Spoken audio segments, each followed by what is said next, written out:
Where do we find Larry right now? Right now. Right now? Mm-hmm. I'm in a suburb of Brisbane that I don't... Excellent. Sumner. That's right. Well done. Well done. I'm in Brisbane, Australia. Excellent. What brings you to Brisbane? The people. Not the animals or the insects. No. But I had a wonderful time here in 2019 when I came and played the West Australian Guitar Festival, stopped over in Brisbane and played a couple of shows that my friend Michael Turner set up for me. And was invited to come back in 2020, but the world stopped for a minute. And but I finally came back last year, 2023, to play the Gympie Muster, which I'd never heard of the Gympie Muster before, but It's a wonderful festival. And I got to play that and a couple other festivals last minute and some other shows, and it was great. I was here for 2 months. Had a great time, met some wonderful people. And this time it was not last minute, but it was talked about, but it ended up being pretty short notice. Came back to play at Ozfest, which was an event for an organization called Events for the Greater Good. Okay. And I also played the Yowie Festival. I didn't know what a Yowie was before. But I guess it's like playing the Yeti Festival in America. Correct. All right. And then I played a couple of the shows, and I'm meeting people. And today I stopped at this great, wonderful guitar builder. I met luthier Phonic Guitars, and last night I was up at Malulabah Music, and it's been interesting. It's been very great. It's been very nice. It's been great. It's been interesting. I haven't seen any drop bears this trip. Give it time. No anacondas. No, that's disappointing. No, it's not disappointing at all. It's all good. So the luthier today, yes, that was an experience. That was something special. Well, yeah, it was very nice. It's a small luthier. He's not short. It's just a small amount of guitars that they make a year, and but they're high end guitars and they're very nice. I like guitar factories. Right. I like seeing how guitars are made and what their process is and what their goals are and stuff like that. Has it always been like that? Have you always looked at an instrument and gone, how does that work? I'm not how it's work. It's how it's the art of it. Right. Okay. So it's less about the technical nature of it. Yeah. I'm forbidden to work on guitars. So I'm less about how they work. Okay. I'm more about how computer programs work. Yeah. And pedal boards and stuff like that. But just looking at the craftsmanship and the art and why they choose certain things to, So is it there's the neck timber and things like that? Yes, and especially when you get into like a super high-end guitar, you get all the fine little details. Most companies, I don't know if Martin started this, but they'll make the same guitar in the very basic model, and then it goes up and exponentially, adding more money. But what they're doing is adding little bits of mother of pearl and abalone and different woods and little designs in it and stuff like that. But essentially it's the same guitar. Right. But that's the art process. It's like, I'm going to put this little, in the middle of spruce, I'm going to put this little thin strip of rosewood down through a line of it and as a border or, So does that help get something out of the guitar when you look at, like if you were to play on an instrument that was like let's say a cheap guitar versus something that you could appreciate as a work of art, is there a difference to the craftsmanship in the way that you play, or is it in you? Well, that's a tricky. We're interesting human beings, or I should say, human beings are very interesting. And when you look at a guitar, if it aesthetically pleases you, you tend to play it differently. Right. Okay. You want to. It may make you to play more. But then you also have guitars that there's no frills. Yep. And I know people that have that beach guitar. Doesn't even have a case. No. It's been on the beach. It's the same strings on it for years, but it sounds great and it plays great, and you're not afraid to bring it up. It's got dents in it and stuff like that. Well, they'll pick it up immediately and play and not think about it. But then they also might have the guitar that lives in a case, and they open it up and I call it the new wonder thing. And I think as a player, we should always strive to go back to that. When you're a new player, especially if you're a kid, you open that guitar case every day like, wow, this is mine. I'm going to play this. Yeah. And along the lines, as you play a lot more, you buy more guitars and stuff like that, you lose a little bit of that. Oh, really? Yeah, you pick. I'm going lose to the play wonder. this guitar. This is cool. Yeah. But when you're that kid, you open that guitar case and it's like That's your world right there. Yeah, right there. Okay. But did you do that? Did you sit by yourself and just get lost in playing? I still do. You still do? I still do. Right. Okay. So Yeah. there'll just be Larry somewhere just sitting there playing for himself. Guitar has always been my friend. I grew up sick. Yep. I grew up with chronic asthma and bronchitis and had pneumonia twice as a kid. Wow. So I couldn't go out sometimes in the summer, but the guitar was always there. And then when you're the sick kid, then some people don't want to be your friend or whatever. I had some friends, but it pretty much was me. I didn't go out when it was super cold. So it's always me and the guitar. So that was your solace, was to just sit down. After my mom threw my drum set out the window, yes. So that's how it started, wasn't it? Where you're bashing away at your drums. I was bashing away at my drum set. My mom told me several times not to do that. And she was a no idle threat mom. Yep. And I kept hitting the drums as she threw them out the third store window. Okay. But you still play drums though, don't you? I do. She can't lift my drum set now. No, she cannot. Yeah, I play drums on records and for fun. And I'm trying to get better as a drummer now and stuff like that. But I've played on a bunch of records because I can edit. Okay. Yes. Well, that's cool. So like your guitar was the thing that you were drawn to, and it continues to be. And I guess the other thing is that the mastery of moving towards something that you want to attain. That's your journey, isn't it? Like to get to that point where you feel you've accomplished enough. I don't know if I feel like accomplished enough. I mean, the journey is the driving force, right? Okay. It's the journey that's all about. I don't know if I'll ever feel like I've reached. You reach little goals and stuff like that, but there's always something that pushes you.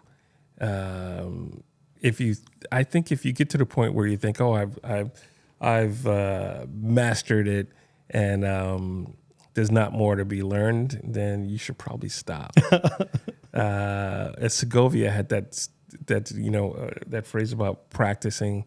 And I can't remember the phrase, but it's about practicing every day. Hopefully you're going to get better or something like that. But it's the journey. Yeah. And not the destination. There is no destination when it comes to art. No. You're only just settling on, all right, this is the best I could do today. And you can live with that. And knowing that, hoping that tomorrow I play it again and I'm a little bit better at it. Okay. And I think as human beings, we need to strive for that as well. It's like today is the best human being I could be today. Brilliant. Tomorrow, I hope I'm a little bit better. Maybe you came across somebody that instilled into you something a little bit to be slightly different. Yep. The next day or the next time something comes up. So I always work to get better, to try and learn. I'm self-taught. Yes. So always in a state of learning. I was that pesky little kid that sees somebody playing the guitar and goes, excuse me, could you show me one chord? Can you show me one scale, something? Yeah. Try and get something from everybody. And I always feel like you can learn something from everybody, even someone who's just starting. They're going to ask a question that you might have never thought of. And, you kind of go, I'll get back to you on how to do that. On that. So was it a musical family? You surrounded by music growing up? No, really? No. Right. I found out like in high school that my grandmother had played a little bit. Okay. Different instruments. And my cousin Mike and I are the only ones that played. My cousin Wayne, his brother Wayne had started to play, but I don't think he didn't keep it up. Okay. And Wayne's daughters might play because they have a couple of my guitars. So they might. Hopefully. They might. Well, yeah. It's cool. Got to keep them in their family or somewhere. Yeah. And but my cousin Mike plays. Okay. And he's really cool. So what music were you surrounded by? If you weren't surrounded by musicians, music in your this was New York. You grew up. Correct? I grew up in Brooklyn and Queens. Yeah. Brooklyn So the first 10 years, then Far Rockaway, Queens. Yeah, right. Where Steve Stevens was the local guitar hero at Far there you Rockaway. go. Let's see. My mom said I used to grab the broom and strum it when Elvis would come on. There you go. And then my cousins were into like a lot of R&B and funk because I got into Parliament Funkadelic. Mm-hmm. Later played in a band with Bernie Orrell, who were the original keyboard players. What was that like? Was that a moment? Oh yeah, Yeah. It's Bernie. Yeah? Yeah, it's great. Humbling. Yes. I'll get back to that. Okay. More specific moment.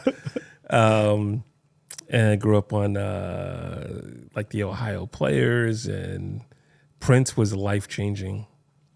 Right. Prince was absolutely life-changing. Just listening or seeing, or what was the... Listening first. Listening. Had no idea. Yeah, I don't even want to go into how I discovered Prince, but you remember it. There was a musical. well, I can tell. moment. I was there. There was a. I was 14. Yeah. Maybe 14, and I was at this girl's house apartment, and her mom wasn't around, and we were on the couch talking. Of course you were. And there was a record playing, and I was like, "What is this?" She goes, "What? What are we listening to?" Just stop what we're doing. Talking. There's this new guy, Prince, new musician, Prince, and I'm like, "All right." A couple of minutes later, different song comes. Who is this again? Prince. Can I borrow this? And she said yes. I took my hormone-ridden 14-year-old body up, got the record, put it in his sleeve, and left. Excellent. And then I played it over and over and over. Do you remember the album? What was the first album? The first album. That was his first album. Oh, yeah. Right. It was new. Very, very new. Yep. Wow. Oh, yeah. So I would have been 14. Yeah, okay. And that was your discovery of something, real discovery. That was a life-changing moment. Hearing Eric Johnson for the first time. I think hearing Eddie Van Halen for the first time, but didn't have the same impact. A friend of mine in high school took me and the rest of his band, because his mom worked at NASA Coliseum, to see Van Halen live. Oh, wow. Seeing Eddie Van Halen live was life-changing. Yes. Not hearing it. Right. Hearing Prince was life-changing. Hearing Eric Johnson was like stopping, life-changing. Running through my grandmother's living room, and she had on Hee Haw, which is a TV show, where Roy Clark was on the show, and Chet Atkins was a constant guest. And they had Roy Clark, Chet Atkins, and Jerry Reed. Jerry Reed playing the nylon string. Okay. Jamming and picking and grinning, playing terrifying licks, bringing it down, telling bad comedy, dad jokes, and then after the punchline, playing insane stuff. That was life changing as well. So you could appreciate the technical nature and the showmanship of what was going on there, rather than just the what was happening in front of you. There was a deep appreciation of what was going on many levels. Yeah, I wouldn't even say the technical. Like, all of those people had great technique. Yes. But they were all really musical. Yeah, they're having fun. Like Van Halen has, obviously had great technique. Yeah. But a lot of people at that time had it. But Van Halen was very musical to me. Obviously, Prince is super musical. Mm-hmm. There were other guitar players out. There was a whole fusion thing that later on that I discovered, but they weren't as musical to me. So I didn't I could listen to a Van Halen song, and I remember the song, and I remember the feeling I got from hearing the solo. Yep. But there are other stuff you other people's music you listen to, and you go, oh, there was this cool lick. I don't remember what the song's about. I don't remember much, but there was a cool lick and stuff like that. But with Ed, you'd feel you remember the emotion that, my memories are tied to certain Van Halen songs and Van Halen solos. And same thing with Prince. Yeah. Very underrated guitar player. And that constantly astounds me that he's not known as the amazing guitarist that he is. Guitarists know it, But But he's also, I mean, he's a great piano player, plays so many instruments, dancing and singing, and that's the curse of playing so many things well. Of being incredible across so many bounds. Yeah, but you see these YouTube clips of him just screaming like virtuoso. Yeah. And I suppose being a guitar fan, we look for it, don't we? But to the rest of the world, like you say, they just see. But again, it all the stuff he did musically on the guitar, musically, all worked. And you remember those moments and stuff like that. And then I got into Hendrix as well. Yeah. I tried to avoid that a little bit in the beginning. I think we had this conversation. We have had this chat, being a Hendrix fan. Yeah. See, I have an interesting take on that because music developed differently down this end of the world. Okay. It really did. And I think one of the things that we're not as sensitive to is colour, essentially, and colour in musicians. Okay. Being from, we've got Polynesian blood everywhere. So when I personally, when I was growing up, I didn't see that. I didn't see colour being a thing attached to a musician in terms of race. It wasn't a. But also, there's 20 years difference. Possibly, yeah. Yeah. So when I was growing up, different mentality, yeah. Yeah, when I was growing up, it was a different thing. You remember Hendrix was booed. Yes. Playing in black neighborhoods. Yes, yeah. Harlem, go. It was a different thing, and I remember growing up, and people would treat you differently and say stuff, but those same people would have a Hendrix poster on their wall. Yes. Or they're trying to learn Hendrix songs and stuff like that. So I think it might be just a different, couple of decades difference. Possibly, like yeah. Oh, definitely then. Yeah. Okay. So but also for me, like in New York City, like Vernon Reed, I spoke about this once. I don't want to, speak for Vernon, but I remember talking about this, and my friend Wayne Livingston, who's in the part of the Black Rock Coalition and stuff like that. Journalists and a lot of people, if you're playing rock and roll, they automatically lump you in and compare you to Hendrix, which is no one wants to be compared to Hendrix. He is his own thing. Yeah, he's his own thing. Yeah. Meanwhile, there are other guitar players that weren't black that are blatantly dressing like and playing and doing and trying to be Hendrix, and they wouldn't get compared to Hendrix. But Vernon's far from, his style is way different. Yes. Lots of people's styles are different, but they were, So I avoided a lot of the Hendrix stuff until I couldn't avoid it because one of my favorite guitar players is Eric Johnson. Yes. It's all about Hendrix. Yes. And then at the time, Steve Vai and Joe Satriani and everybody they were all the guitar players I was listening to or knew, and they were all about Hendrix. Like, all right, I got to dive in. And then one of the cool things about discovering Hendrix again was discovering, obviously it wasn't there at that time. It was, a couple of decades later after he passed, but discovering his songs and then digging in deep, and you can dig in deep into the songs.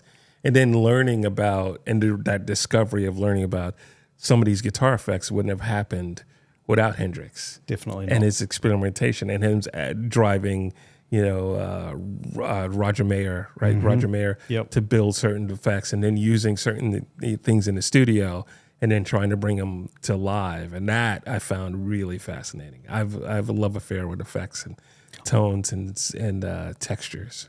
Well, I can hear that influence in a lot of what you play and produce. It's the ethereal nature of music just being all encompassing, and it's more than a lick, like you're saying before. It's an embrace, and I think that there's a real skill in appreciating those sonic landscapes, because it's almost a lost art, because a lot of what I hear is push button. Whereas, like you say, with Hendrix, when he was developing albums like Electric Lady, Ladyland, and things like that, there was a hell of a lot going on, like microphones and buckets of water to make sounds of seagulls and things, which we wouldn't do. Now you press a button and make it happen. So just the fact that you work within the tools that you work, but still have a sense and of what makes a sonic landscape is lovely. You should come into the studio with me, because I'll use anything. I'll use. There you go. But a microphone really loud. Yep. And that's instead of a shaker, instead of a real shaker. I'll bang on things and twist and turn and put them to reverbs and EQs and stuff and get some really interesting. Try to get some really interesting sounds. So you do a lot with teaching other musicians, young up and coming musicians, or I try to help. I do some classes. I taught at the College of Santa Fe when it was around. Okay. I taught music techniques and recording and Pro Tools production. Right. And I do work with some other kids here and there, and adults. I do some master classes and stuff like that in recording.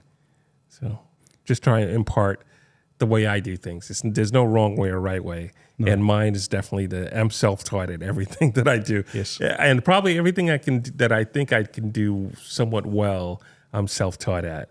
So It's weird teaching other people. It's like, yeah, that's the textbook way to do it. But have you thought about doing it this way or trying this or, opening your mind? Because it's an art form. It is an art form. And if we all follow everything exactly the same, we're not creating anything new usually. There's a few people who can paint by numbers, and then all of a sudden you go, wait, whoa, what's that? Mm-hmm. How they got that? But most of the time, if you approach things differently, you should get different results, and opens a creative door. So your songs that you've written over the years that you've been playing for 20 or 30 years. First record came out 34 years ago. Exactly. So the same song that you'd be playing today it would have its roots in what you originally composed. Right. But it would have evolved through your playing of it over those years. Yeah, it's interesting because I've always had a trio, and then I would go back and play some of the old songs, some new songs, and then they would drift away. And then I started doing more clinics and solo things. So I had to go back and redo to make tracks to play against, and I would just make tracks from memory, and I would order with the way the bands has progressed. And then I finally went back and opened sessions up and converted things that were old into MIDI, and then replaying. I replayed some stuff. I had friends replay some stuff. I hired some people to replay some stuff, drums and bass, and getting the songs as close to the record as possible. Mm-hmm. And then I played those, and then I started expanding here and there. It's like, I do miss playing, adding this other section in this song that I would do with a trio live. Yes. And so I would go in and extend those or redo that track. And the reason I convert everything to MIDI is so that when I do a live show or a clinic or a workshop or something like that, that everything's the same drum kit. So I converted analog drums, recorded drums to MIDI. The MIDI drums I had, and then I changed the drum kit. Okay. And it all changed at the same time. Because when you go to a concert, the drummer isn't changing drum kits every now and then. Neil Peart had an electronic kit as well as his other kit, but the drummers aren't changing kit every song. The bass player isn't changing the bass rig every song. Right. Might change the bass a few songs, but usually going for the same tones. So when I play a show on my live streams, it's the same drum kit usually and the same bass and some of the same keyboards and pianos and stuff like that. So I had to go back and replay stuff and do that. I had one giant Pro Tools session with 45 songs in it. It took a while to get there and stuff like that, but it's been fun. It's been a lot of fun. But the beauty in that is I can change the whole kit and the bass sound at one thing and then rebounce everything and then play, and it's a little different vibe and stuff like that. I also have some songs that to not necessarily trick myself, but to keep myself on toes. So I have a couple of songs where during the solo section, different things happen. Okay. And so I might have the same song, 2 or 3 different versions of it, and I can put that in randomly. Like when I go home now, I might swap some of the songs out with some of the versions out. So the next time I start playing it, It's like, oh, there's a little freshness. Oh, it's not right. totally fresh, but there's a little bit of freshness in there. I mean, when you're playing with a pre-made track, you can't have super surprises because it's not following me. I got to follow it. So this way I can play, and it's like, oh, the drummer just did something slightly different, or different accents and stuff like that, different endings, just to keep me on my toes a little bit. So what's your repertoire that I mean, we were just listening before, and the effortless nature in which you just slipped into the song that you played. Doesn't feel effortless. It doesn't feel it looks effortless. Okay. So there is how do you get to that place? How do you get to that place where you're queuing up a song and going, okay, I'm in the zone now. I'm in this song. I'm in this moment. Is there a switch, or you're actively trying really hard and looking like you're not? How does that come to you? Back in 2008, I did a concert with a bunch of other guitar players, and I got to talk with one of my favorite guitar players, and we were talking about preparation. We were talking about warming up. We both are older and have hand issues and stuff like that, but I had always felt this way, and I've done it, but after this conversation, I really made sure I have it. So he was talking about how important it is to have that sacred space. And even, he has a wife and 2 kids who are grown now, but he always had that. So, the family knew at, say, 6 o'clock for the next hour to not disturb him. He was going to go play. And sometimes it's practice if he's getting ready to do a tour. Sometimes it's just getting lost in playing. So as an artist, I think it's really important to have a sacred space, no matter how big it is. It could be small, but a space where you go in and you're not thinking about phone calls and getting back to people to email, and it's really just to sit and play and explore. And so I have a couple of things like that. One is I have a one-room studio with a vocal booth, and unfortunately, right in front, I have an old school mixing console. My computer's there, and that's the same computer I answer some emails on and stuff like that. But I do a live stream, and just on the other side of that, to the right of it, is where I do the live stream, and you can't see the computer screen. So you got no leakage. And I'm used to sitting there or standing there, and I do my live stream, my electric show, and I play. But that's also when I need to get in that sacred space. There's guitar amps, even if I'm not using them, I'm using the Fractal or something like that. There's a drum set there. I can see the studio. I can see the screen. I can't see the screen. I can see the old school mixing console. So if I drop somebody from the 80s in that spot, there's nothing that looks like it's super modern unless you look down and see the Fractal. It's just like, I got a couple of amps from the 60s and the 70s right there. And the drum set, even though it's an electronic kit, looks like an acoustic kit.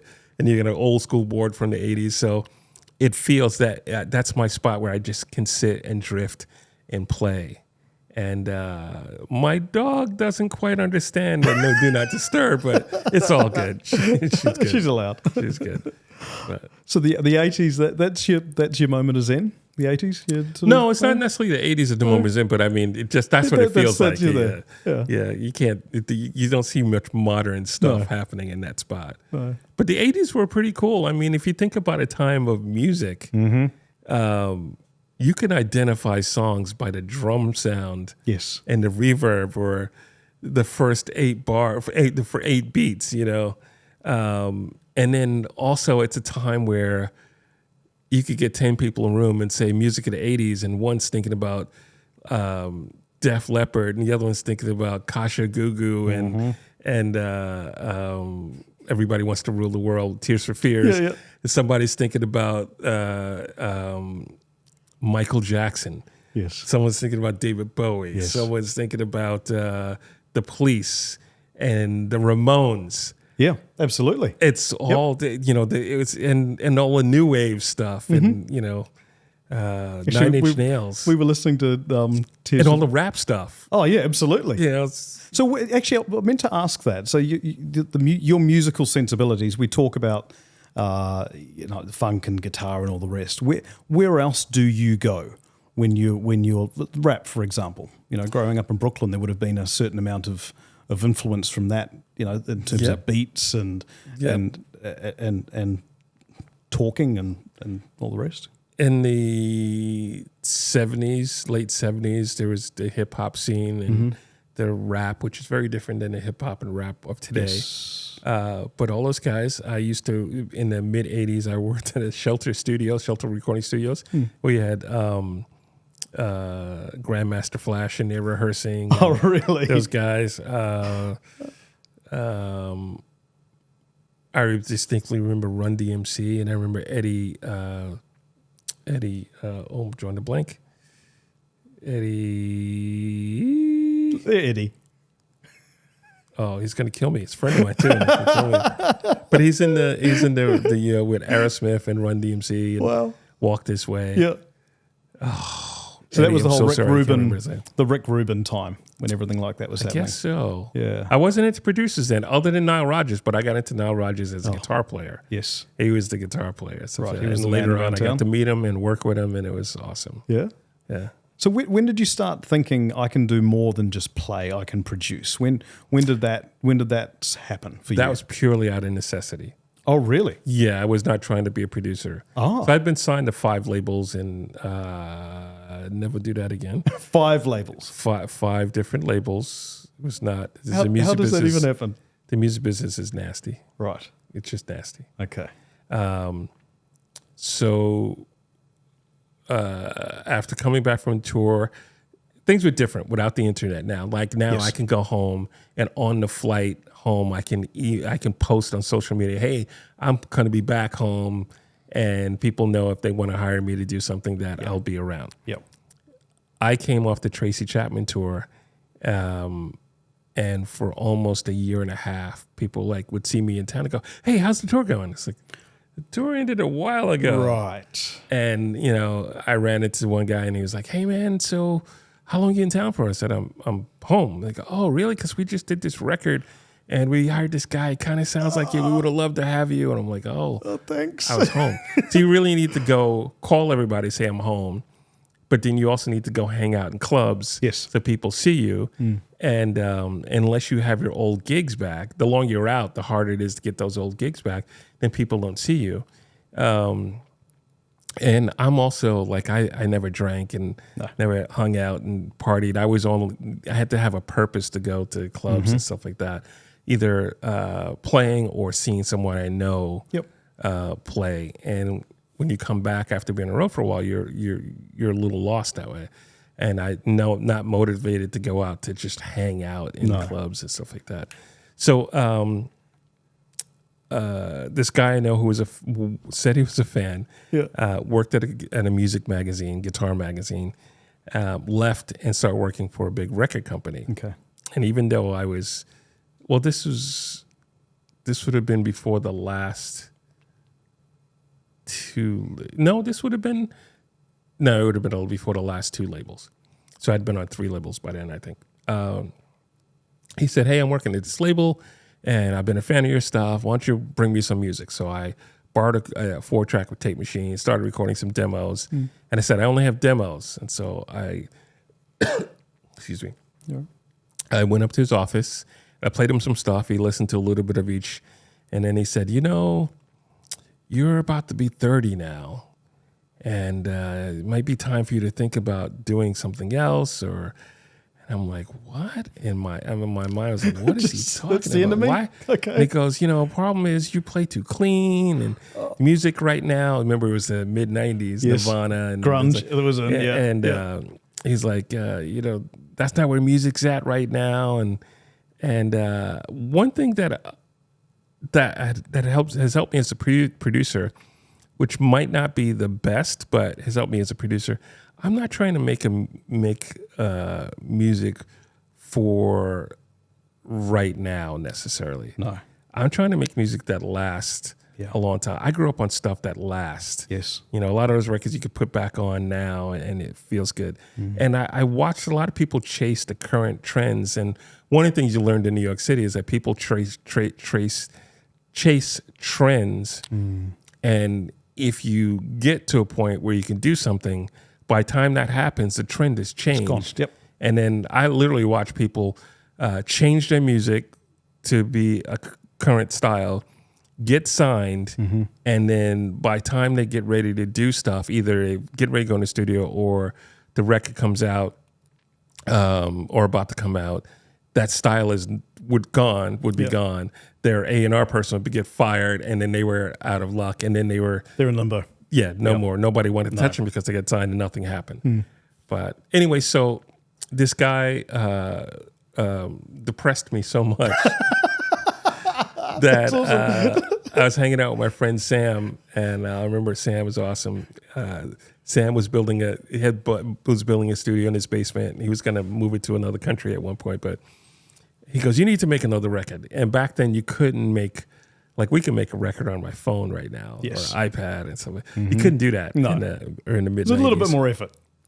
And the only people that had home studios had a lot of money. And he said, you know, I have recording gear in the house. You should go make a record. I'm like, oh, what? And he gave me the keys to his house. And he said him and his wife left by 10. I could come there and just work all day. And I went, and actually that was right down. That was in a neighborhood in Queens. I forgot the name. My memory's gone. But Australia time. The guys from Run DMC were right down the block. Oh, too. amazing. Is it St. Albert? No, I can't remember the name of it. Rosedale? No, not Rosedale. I can't remember the name of the neighborhood. But so I went and I worked in the studio, first time like really learning. And I basically called every producer, engineer that I knew, anybody had any recording experience, because I'd only been on the other side of the glass at that point. Big difference. Big difference. Yeah. I called major producers to go, "Hey, how do I hook up a compressor?" And everybody took the time to help me. Oh, that's lovely. So yeah, so I try to remember that when people ask me, you know, my friends ask me stuff. But everyone was patient and kind, gave me great advice, and I still proceeded to make an awful record. Have you still got the masters? No. I'll probably have them on a tape. They're on DA38 tapes, DA88 tapes. And I remember my friend Jeff, who's one of my best friends, came down and he goes, "Let me hear what you did." And he would go, "Okay." He goes, "Why don't you practice on some of those acoustic?" I was living in a tiny apartment in Manhattan, and I only had an acoustic guitar in the house. Yeah. And he goes, "Why don't you record some of those acoustic songs and practice on that?" And so, remember, in New York at this time, I was Mr. Rock and Roll. First record had this long zebra, full-length zebra coat, the zebra coat, leather pants, and a hat. I'm 26, thinking I'm all that and stuff. 55 kilos soaking wet. Yeah. Yes. Yeah. And so here I am recording some acoustic songs. Yes. First, I would go down there and try and fix the electric record. And then I'd record the acoustic songs. And then all the advice that everyone gave me applied better to the acoustic song than what I was trying to do on the electric stuff. It just did. It translated a lot easier. And so in 2 weeks, I had all the acoustic songs done. And but I was still thinking I'm going to make this electric record. I'm salvage it. I had some really cool people come play on it too. Everyone took pity on me. No one goes, "Poor old Larry, struggling away." Yeah, well, not only. I mean, even instrumental music, you still it's still about the songs and the hook and everything. Yes. So no one would say like, "Oh," the people would just come down and go, "Oh, you want to be playing this?" Okay, and they would play. Yeah, but there was no substance there. Right. You know what I mean? And so my friend Jeff came down, and he listened to the electric stuff. He goes, "All right, it's getting better." And he goes, "Let me hear what else you're working on." So I played in the acoustic stuff. He goes, "Wow, this is." He goes, "Let me mix this." I go, "Let you mix it? You mix records for a living?" Be like, "Yes." I'm not going to do anything with it because it's acoustic. It's not my, it wasn't my thing. And he mixed it fast, and it sounded really good. And so you hadn't spent so much time on the acoustic up until that point. 2 weeks. Oh, really? So that was you discovering the sensibilities of playing acoustic versus electric. Well, I wrote the songs, the pieces, and I sequenced stuff. Yes. In this little apartment in Manhattan. Yes. And so I was just doing it for fun. I was learning how to sequence and stuff like that. And I was playing acoustic guitar, but I had no way of layering acoustic guitars. I just played one guitar over it. And then when I was recording, I was like, oh, I wonder what it sounds like if I add another guitar. And I remember, so I had all these guitars on, and I recorded the guitars not the best. Okay. So I was talking to my friend Jeff, and he goes, well, just add another guitar on top of it, just double it, or replace it. And then I discovered the full stereo spectrum in that, that I put the steel strings on one side and nylons on the other side, and it was just a nice blend. It made the stuff that wasn't recorded nicely better, and I wouldn't recommend it, but it just happened to work. I just, put it this way, it's almost like I couldn't do anything wrong with the acoustic record, and I'll tell you, we can go down this path of, so Jeff goes, let me mix this. I said, sure, you mix records for a living, blah, blah, blah. He mixed the whole record in 9.5 hours with a blown tweeter. Wow. And so now I have a cassette, because this is what we had in those days, of the Horrible Electric record.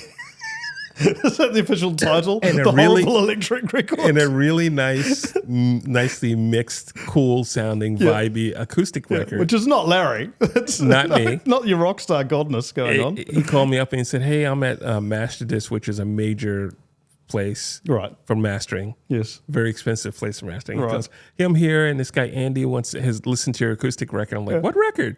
He goes, yeah, the acoustic thing you did. He wants to master it. I'm like, master it? I can't afford mastering. And he goes, no, he just wants to master it. And so now I'm walking around Manhattan with a mastered acoustic album. There you go. Mixed and mastered by professionals. Yes, and this electric thing.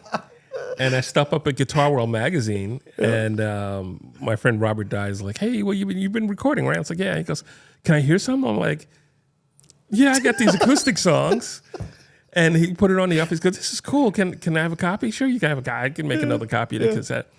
And that was like Friday. And then Monday he calls me and goes, do you got artwork for this album? I'm like, there's an album now? What album? The acoustic album. I'm like, no, I don't have any artwork. Why? He goes, well, you got a really good review. I'm like, how can I get a review overnight, like literally over the weekend, on a record that I didn't put out? No. And he goes, well, this guy stopped the drop off the reviews because the email was still sounding new. Yeah. Heard it and wanted to review it, so they gave it to him and reviewed it and came back on Monday with a nice review. And I'm like, that's great, but I don't know what I'm doing at that. And were there song titles? Not on the cassette. No. I had titles. You knew what they were. Oh, yeah. Yes, I always had the titles. That never changed. No. I had to have titles because in the sequencer, you had to name it. Oh, right. You have to name them. Yep. And so now I'm walking around Manhattan. Yeah. Now, no money. No one's been hiring me for a while. No. And I'm like, he goes, well, you got to make a decision up by Friday because it would come out in the next issue. I'm like, wait, don't magazines work on a 3-month lead time? He goes, yeah, but this is a special issue. And I'm like, oh, okay. So I'm walking around Manhattan on a Monday. Yeah. I run into a woman that I had only seen half dressed at night in New York City clubs, dancing and partying. Yeah. And so we're talking. She goes, you work on anything? I said, yeah, I'm working on this stuff. And my new album. Kind of need an album cover. She goes, well, I could do that. I'm a graphic artist. I'm like, I didn't know that. Okay. So I got my girlfriend at the time to take a photo of me, and we sent it to her. She did that, got everything, and then the review came out. They said you should have copies for sale. Borrowed some money from a cousin, cousin Mark, and worked to the made some. They had 1,000 copies. Oh. There was a guy that came from Japan, was in New York, bought an early copy of Guitar World magazine. On his flight back, read the review, contacted them. He owned a record company in Japan and wanted to talk with me about licensing it. Yes. So when they told me that's like, what is licensing? But I remembered that year I was at the NAMM show and I met this woman and a group of people who said, oh, by the way, I'm a music lawyer and I specialize in licensing. So I ripped everything apart, found her card, called her, and she took care of that. Okay. And it was the only record deal that I can think of that was a positive experience. And it wasn't a record deal, it was a licensing deal, which I knew nothing about at the time. Sounds like a whole lot of sliding door moments that that I could. brought you to that? This train was running. I Yes. just had to get out of the way. Yep. So I'll give you another example. So I now have 1,000 copies in America. There's copies being made in Japan that's being sold, but I still have copies in America. Yes. Distribution, was different. I was walking down the street, Broadway, and past Tower Records. I had done, when my first record came out, I had done an in-store appearance. I might have done an in-store appearance with the second record. I don't remember that, but I remember the first one. This is Rockstar Larry with the zebra Yes. jacket and the double neck guitar, the Ibanez, and Exactly. Yeah, that's okay. And the manager was outside. Yeah. And he goes, "Hey, Larry, how you doing?" And talking to him, he goes, "You got any music out?" Well, yeah, I do. It's different. He goes, "Oh, cool. What labels?" It's not on a label. Who's the distributor? I don't have a distributor. He goes, "Oh, hold on a second." He goes inside, hands me a card. He goes, "Call these people, and they're right here in Manhattan. And when they distribute it, let me know, and we'll buy copies. We'll get you in to do an in-store." Perfect. I'm like, okay. Because I remember people saying to get distribution was It's a problem. hard. Yeah. Yeah.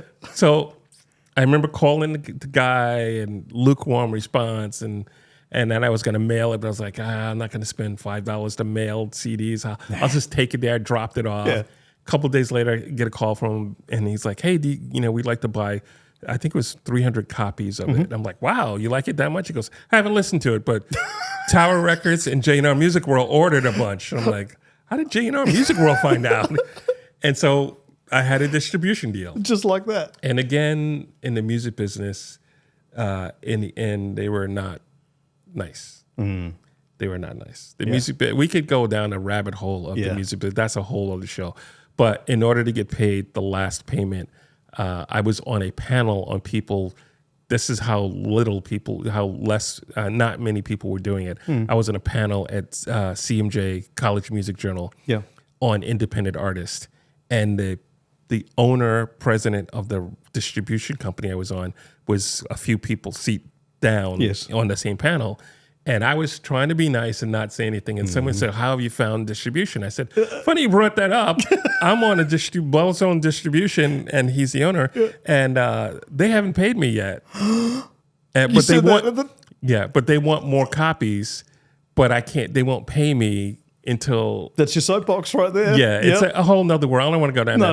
No. But afterwards, he came and he goes, "You'll have your money in the morning." Okay. But it was just another music business lesson. But the whole process, basically, I had to just stay out of the way. Yes. I didn't do anything.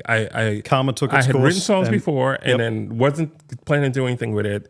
Got it mixed, recorded, got it mixed, mastered nicely, distribution, review, everything by just staying out of the way. Right.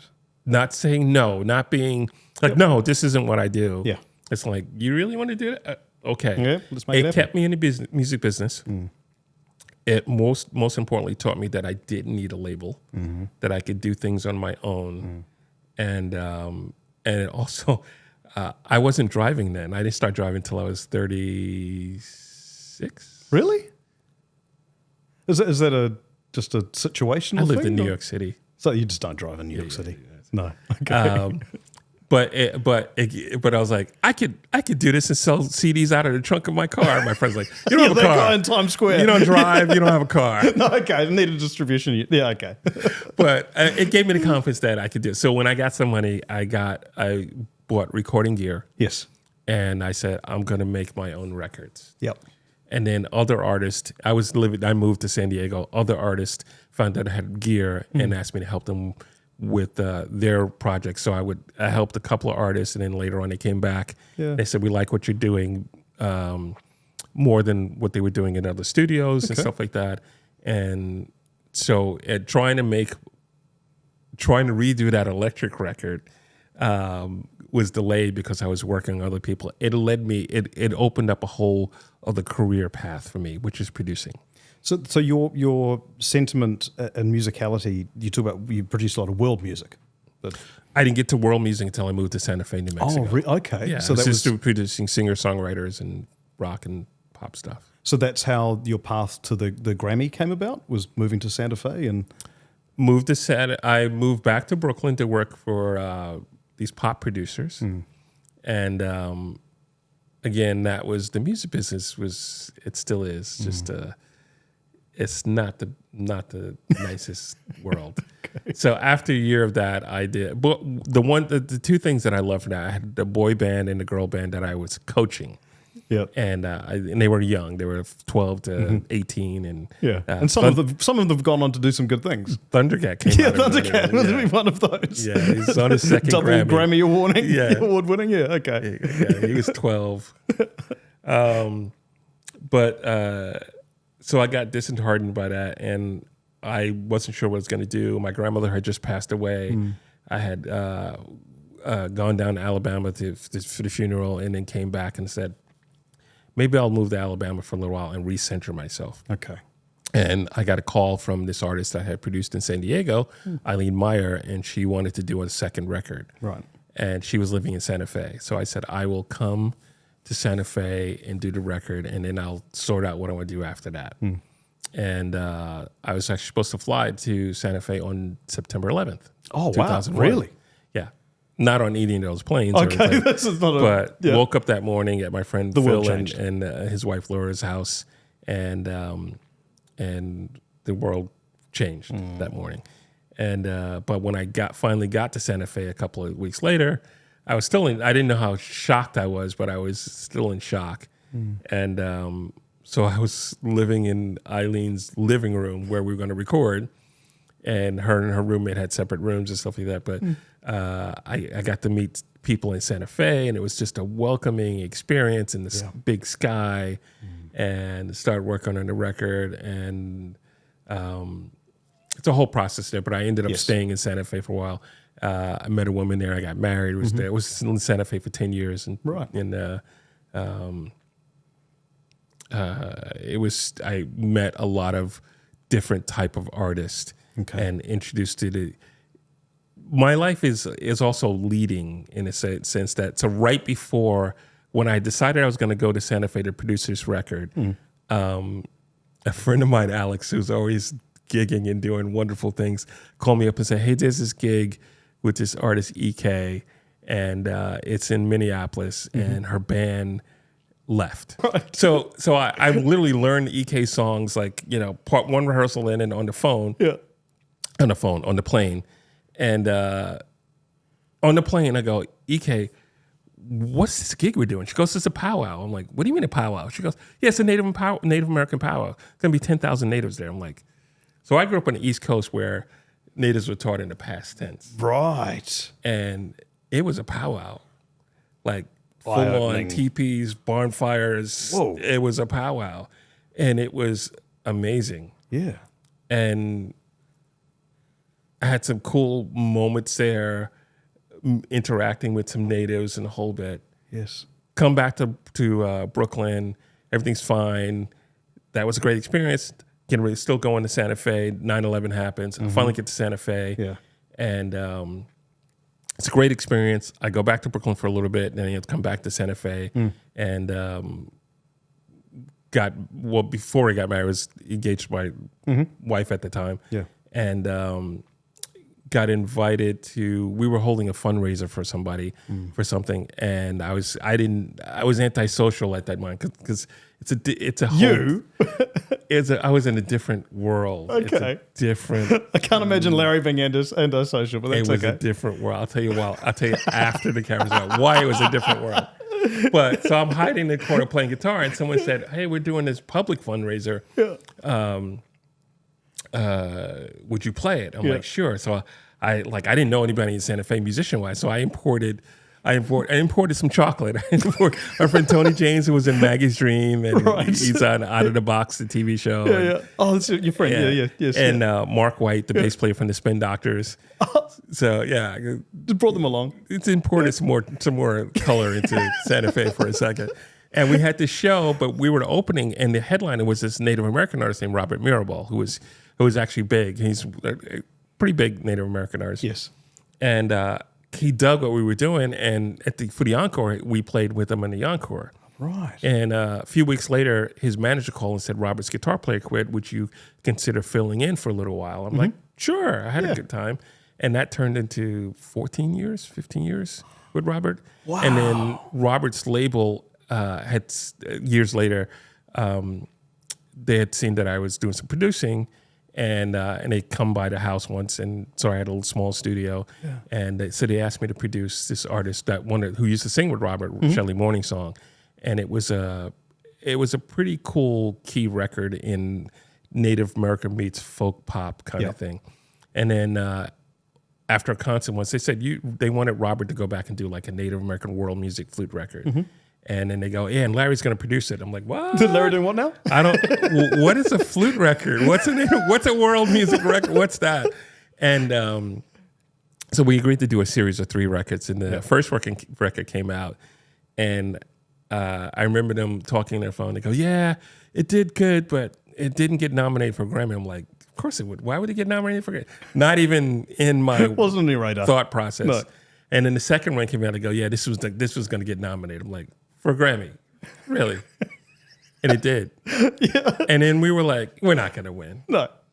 And I remember we were in Hollywood, Florida, playing this big thing the night before the Grammys, and we looked at each other and go, we should go. But there was no way to go at that point. It was the 50th anniversary of the Grammys too. Yep. And so just a little event, just a little blip on the radar of the Grammys. We should have gone. And why should you have gone, Larry? Because we won. Oh, you won! Right. And then we said, all right, if the third one gets nominated, we'll go. But the third one did get nominated, and we still didn't go. It did not win, though. Okay. So the process of developing an album for something musically you didn't even appreciate at that time, the flute. I appreciate it. I thought the records were great. I'm right. happy with the records. But the Grammy just was a whole nother. I didn't understand. Right. Never ever popped in my head. No. That was not even. It's like it wasn't even. I never watched the Grammys. No. I never thought about going, and I didn't know how you go. I didn't know how you got nominated. I didn't know how you got stuff entered into it. It just was never a thought process. And then when he said it the first time, I was like, of course, why would it get nominated for? I don't understand that. So that particular album, Totemic Flute Chants. Yeah, yes, I've listened to it. Okay, and cool. when I listened to it, I didn't. It was quite funny because I just put the headphones on, put the album on, and had no idea what I didn't do any research. I was like, cool, I'm just going to listen to this. I didn't do any research either. No, you did. Oh, good to know. And then the songs start, and I'm like, that sounds like a coyote.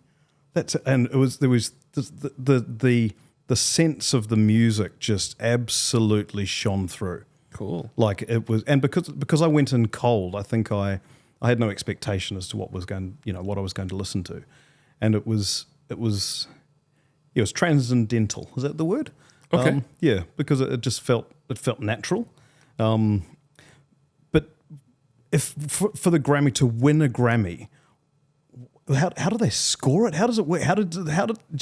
Is it just a vote? I don't know anything about the Grammys. There's a couple of processes, and then it gets into a large pool, and then it gets weeded down from that, and it gets weeded down from that, and people vote. Is it your peers that are voting? Yeah, right. People in the music industry that. Okay, but you don't know who.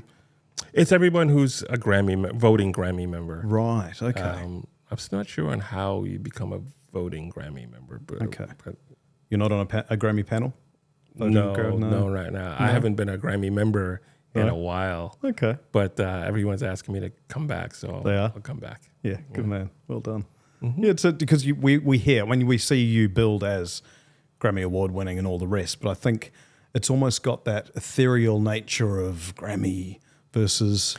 It's cool, but like I said, it just wasn't on my radar. No. Not at all. No. I am glad that actually, so technically two albums got nominated and one won.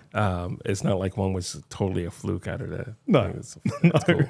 It legitimately earned its stripes. And I forgot the reason why Shelley's didn't go higher, but I've done a couple of other Native American records that have... I not Grammy wise, but New Mexico Music Awards. I have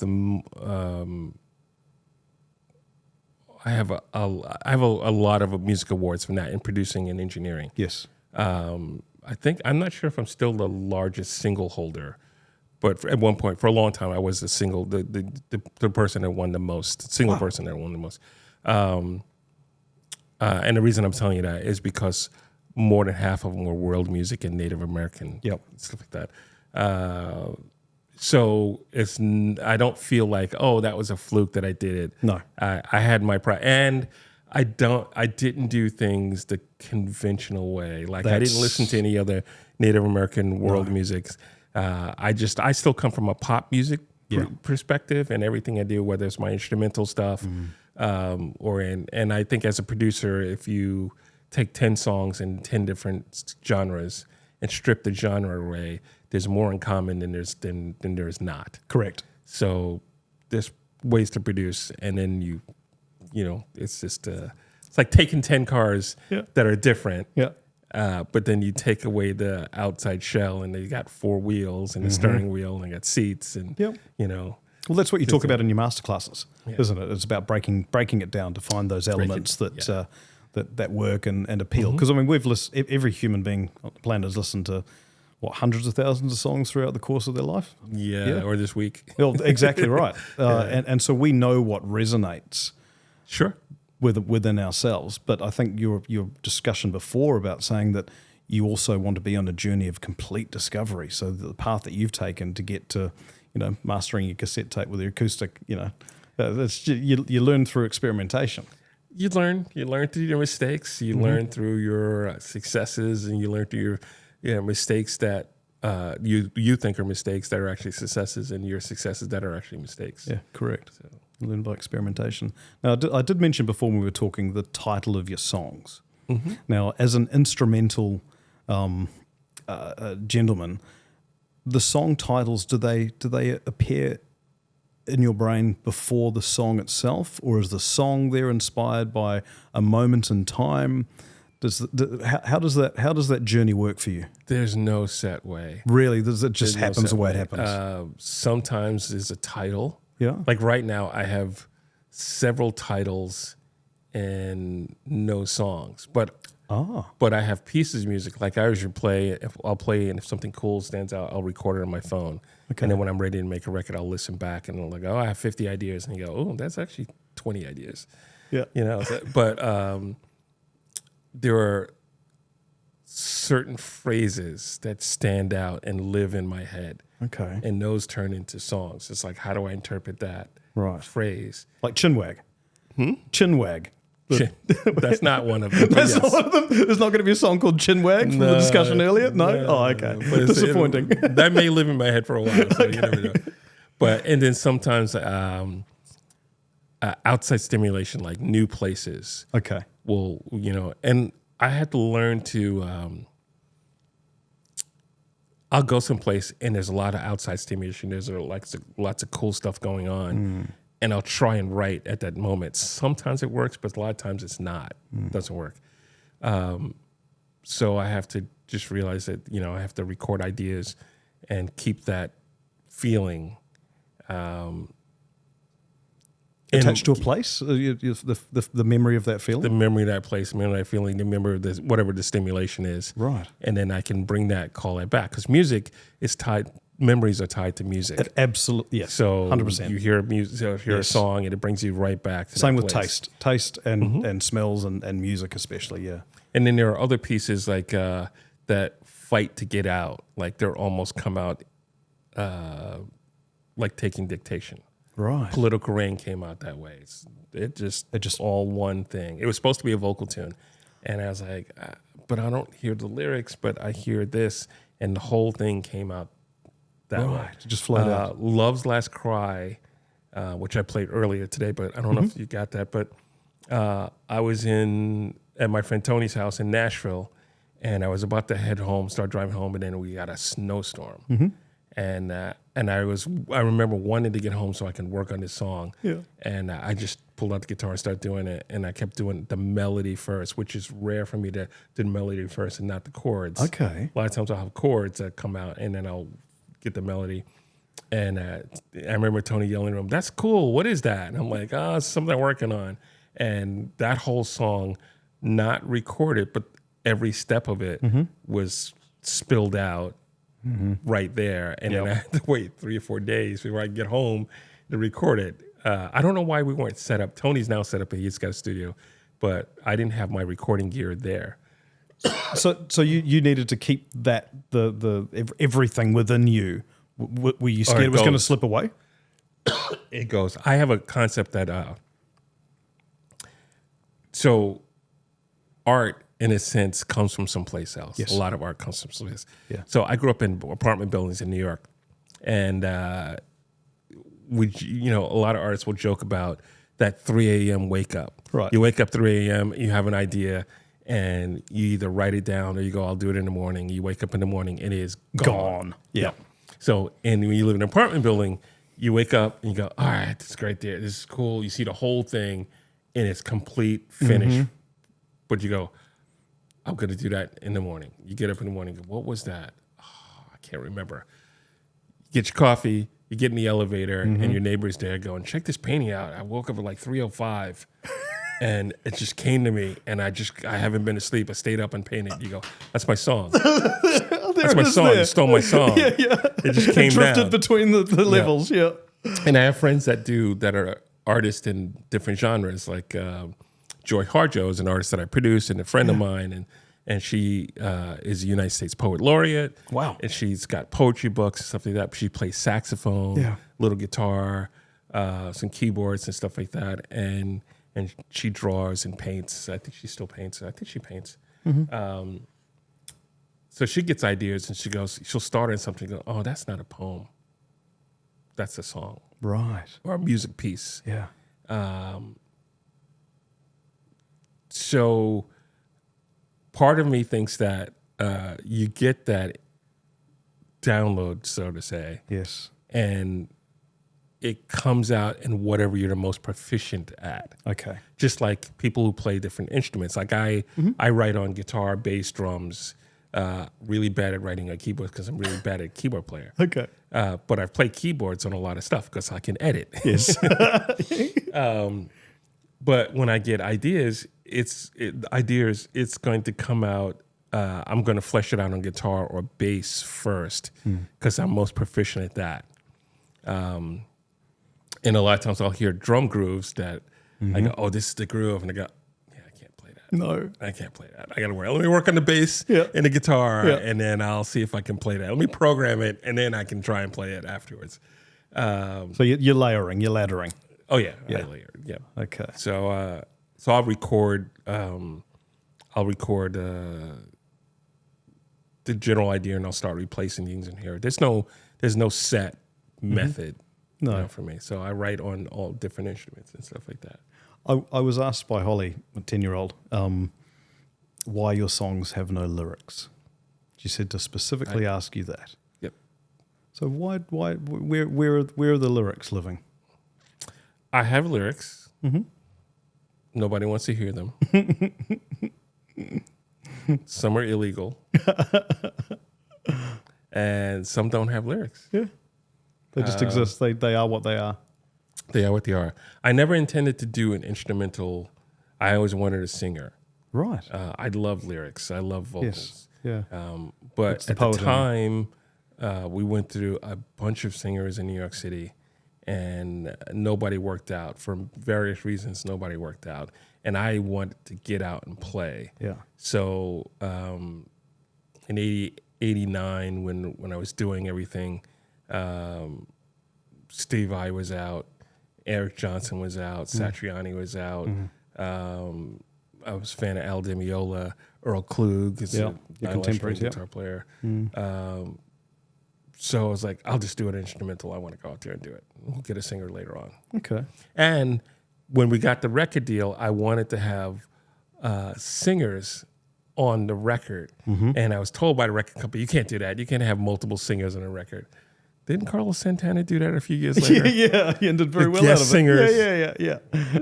Had all the hits. I really hate record companies. I picked up on that. Oh, well, you've lived a life. And there's a lot of life to live.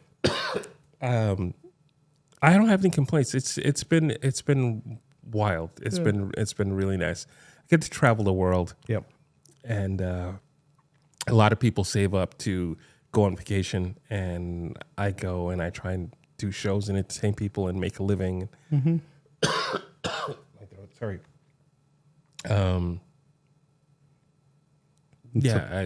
I met some. I know some amazing people all over the world. Yeah. There's a legacy there, Larry, that you're leaving. That's in your wake. It is what it is. But I just, all I can say is I know some amazing people around the world. Yeah. And I'm happy that some people want to see me play and hear me play. Some people want to play with me or want me to play with them. I've seen some amazing. I was in Europe 2 months ago. First show in Rome, outside of Rome, was in front of the Temple of Hercules. Yeah, wow. Because Rome, that part of Italy, used to be Greece. Yeah, and I was like, whoa, this is me right now here. Yeah. And now I'm, here dodging drop bears. Yeah, exactly, dodging drop bears. I'm on the other side of the world. Exactly. It's really cool. And I stopped in Fiji, and it's